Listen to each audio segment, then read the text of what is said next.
There are numerous biblical examples of the importance of measuring. Several times a census was taken in the Old Testament. God gave specific measurements to Noah for building the ark. We know the measurements for the Ark of the Covenant and the tabernacle.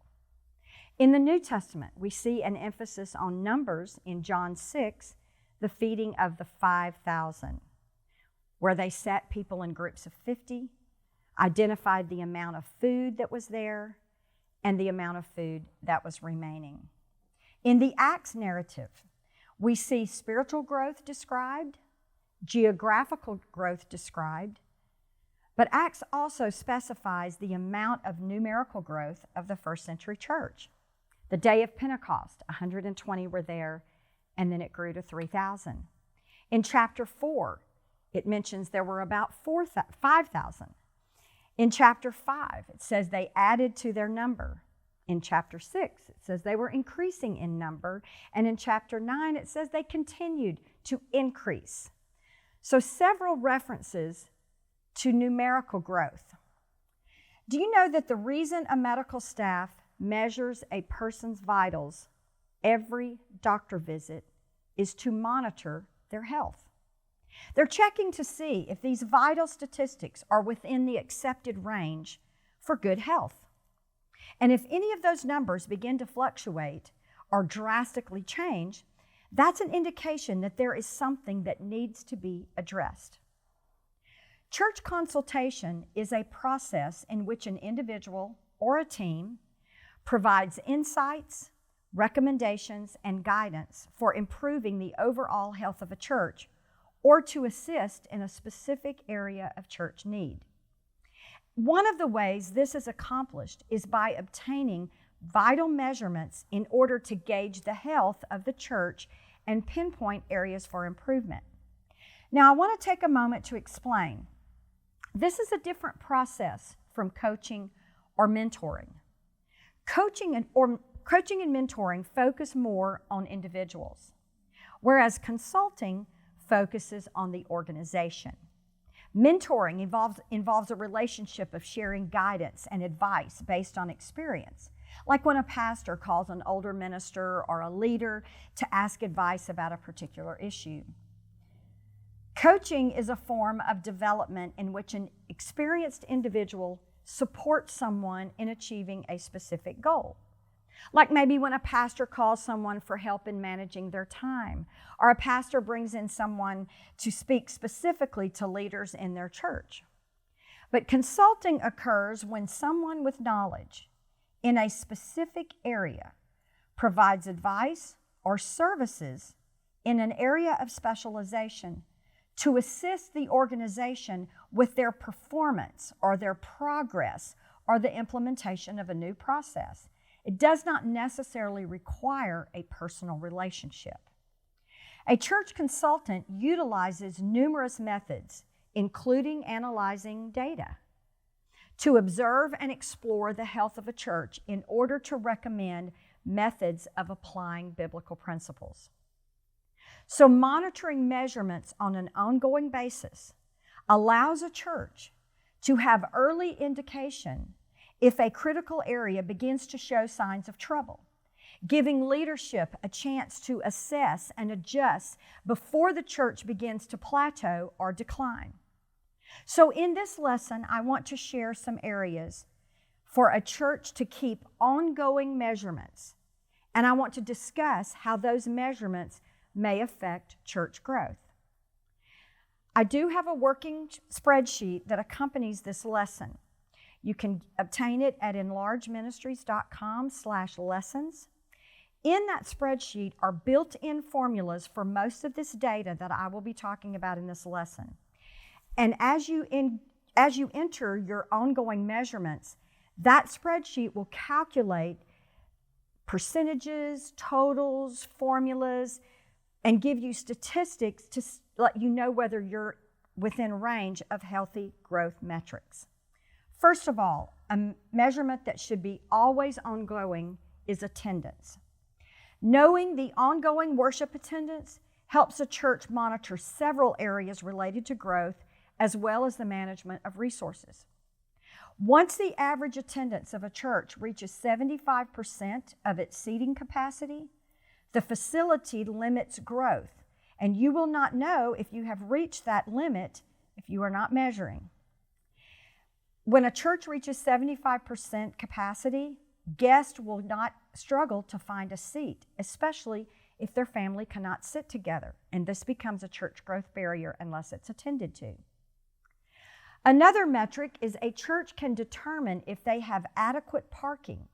They take the average attendance and divide by 2.2 people per car. A little story to go along with this. My husband and I pastored for 25 years in Lafayette, Louisiana, and our church was growing, our building was full, and our ushers were coming to us and telling us that people were driving into the parking lot, driving around looking for a parking space, and then leaving because they could not find a parking space. The lack of adequate parking was affecting our church growth. Another thing that needs to be measured regarding attendance is guests who come through the door provide great potential for growth. So if you are counting attendance, you should also be counting the number of guests. Research indicates that annually, a church needs the same number of guests as their average attendance to provide that potential for growth. So while we're talking about guests, let me mention a few metrics about guest follow-up. Contacting guests within 48 hours of their visit increases the likelihood of their return almost double. Following up on all guests is important, but it's especially critical to follow up on returning guests because the guest joining rate for returning guests is about 1.5 times that of first-time guests. So as you're measuring guests, also measure which ones are first-time guests and which ones are returning guests. Now let's talk about assimilating new members. 80% of people who drop out of church do so in the first year, and most of them say it is because they do not feel welcome. New members that make 7 or more friends in the first 3 months rarely drop out because they have made connections. And by the way, friends are typically not made during a worship service. It's some other form of connection. It is important for new members to connect immediately to a newcomers class, to a small group, to a friendship group, some type of connection as quickly as possible. Now let's talk about ministry involvement. This is an indication that the body has been equipped to build up the church and care for one another, as described in Ephesians 4:11 and 12. A church with 55% or more of its people serving in ministry is usually growing. If the metric is less than 55%, they may be plateaued, and if it's way below 55%, they may be in decline. Another aspect of ministry involvement is that a church has internal ministries and external ministries. Internal ministries are those who are serving in the church: music, ushers, hostesses, teachers, positions like that. But external ministries are those serving outside the walls of the church: outreach, evangelism, community service. And a healthy, growing church has at least 10% of the people serving in ministry are serving external ministries. At least 10% is what usually is required in a growing church.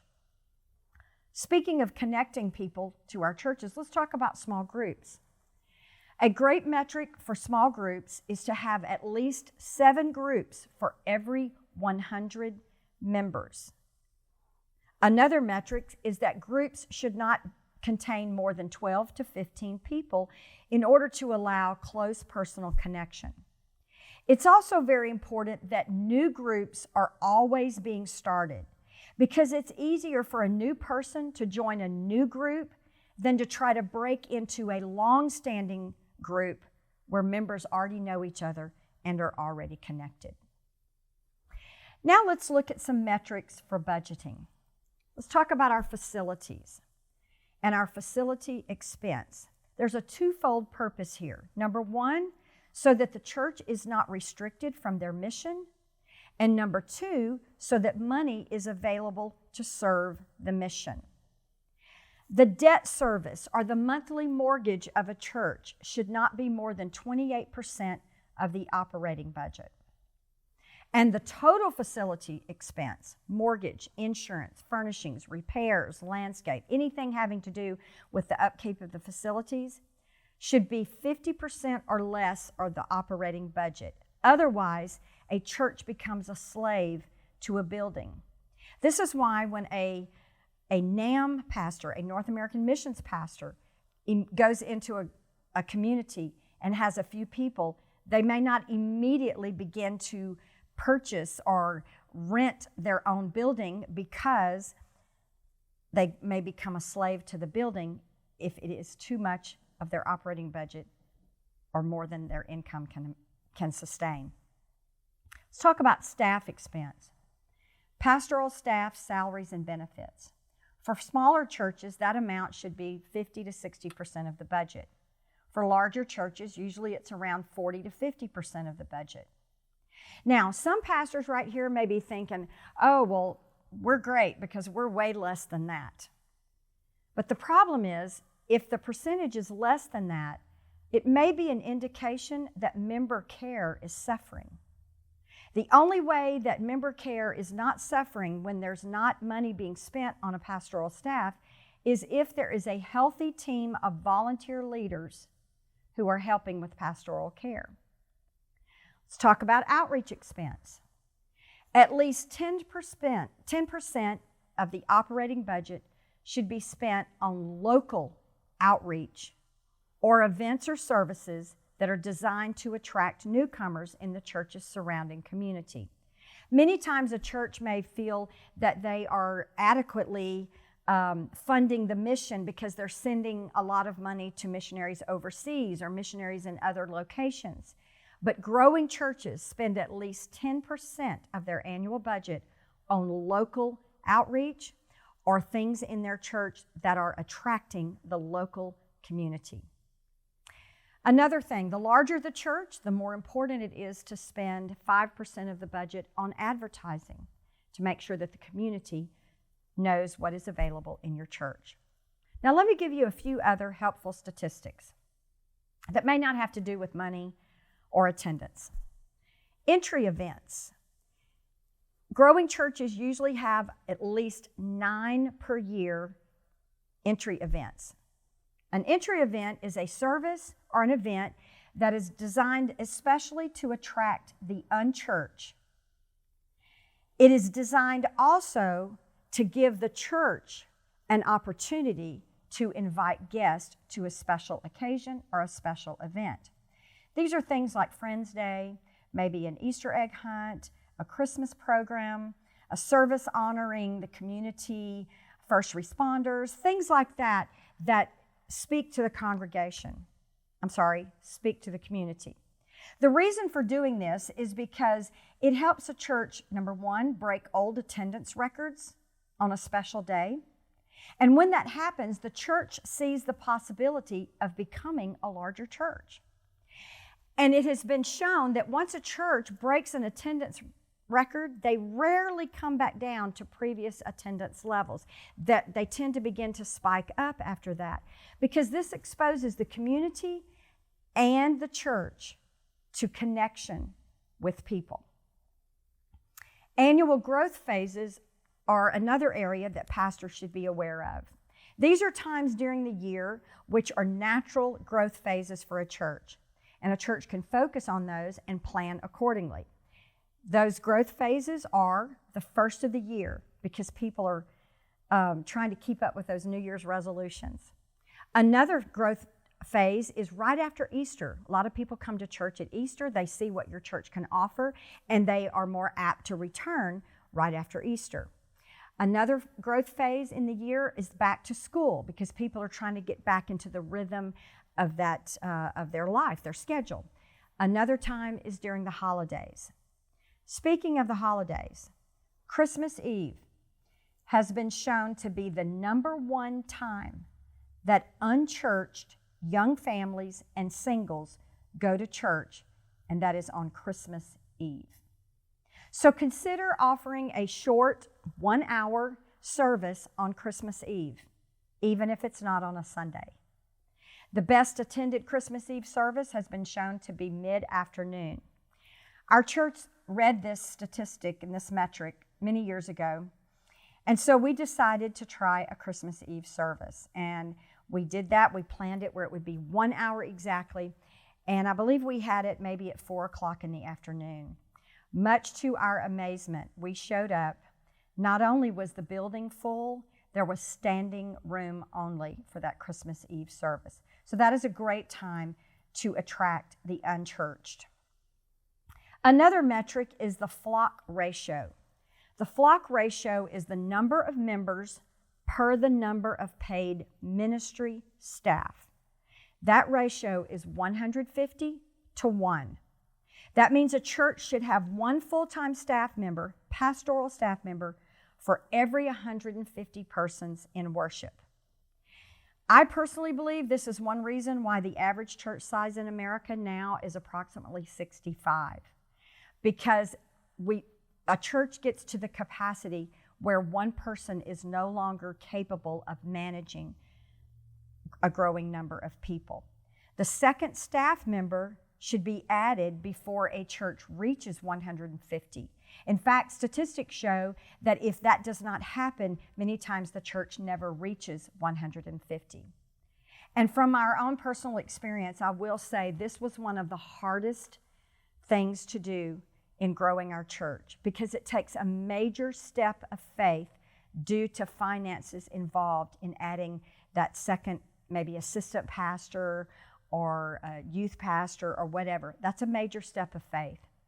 But I want to tell you about an article that I read in churchleaders.com. The title was 8 Reasons Why Most Churches Don't Break the 200 Mark.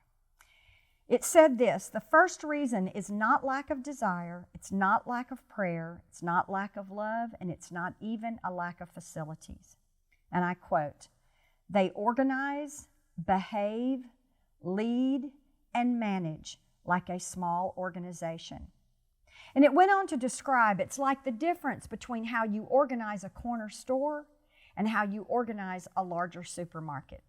In a corner store, mom and pop run everything. You want to talk to the CEO? She's stocking shelves. You want to see the director of marketing? He's at the cash register. They are organized to stay small. But you can't run a supermarket that way. You organize totally differently. You govern differently. There's a produce manager, there's a shelf stocker, there's a floor manager, there's a shift manager, there's a general manager, and on and on. And that shows how adding people to the staff of a church can help a church to grow. The pattern of the first century church shows us that God did not intend for one leader to manage the church all by themselves. That metric alone will limit the growth of the church. Growth is hard work. Just as in the physical body, even if every vital statistic is within range, that is no guarantee that the body is completely healthy. But keeping an eye on critical measurements in a church does not even ensure growth. That's only one method of stewarding what God is doing in the church. Our churches should have a healthy biblical foundation, missional focus, and apostolic doctrine and practice. And as leaders, we must utilize every tool we can to effectively lead God's people and increase the kingdom. Remember, we have a working spreadsheet that you can download that accompanies this lesson with formulas for integrating most of this data, where you simply enter your measurements. It will calculate the statistics needed to help you monitor growth ratios that indicate healthy church growth. You can find that at enlargeministries.com/lessons.